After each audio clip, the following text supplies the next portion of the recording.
Maritime shipping moves 90% of the world's goods, including things we eat, play with, our energy, and our raw materials. It's the most efficient way for moving goods around the world. However, because of its scale, it emits over 1 billion tons of carbon per year. More CO2 than the whole of Germany.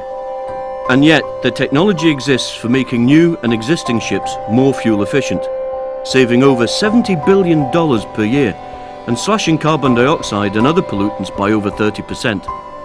And equally important, fitting these technologies to ships would create jobs and business for shipyards and contractors around the world.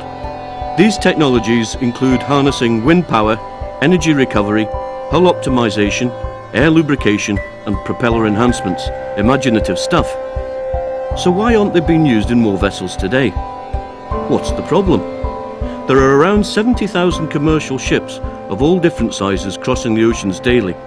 When a retailer or importer wants to transport its goods, it has to charter a ship, which is much like renting a car. And just like renting a car, most of the time the charterer pays for the fuel. Shipping distances are vast and many ships are old and fuel inefficient, so fuel costs really add up, and ultimately the fuel cost is passed on to the end consumer in the price of the product.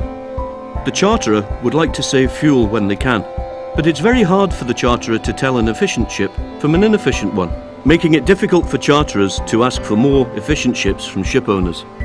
Consequently, there is no motivation for ship owners to update their boats with fuel-saving technologies.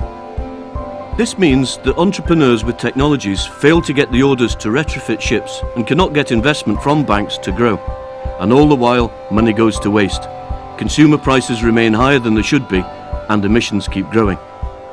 What if it was easy to tell the difference between efficient and inefficient ships?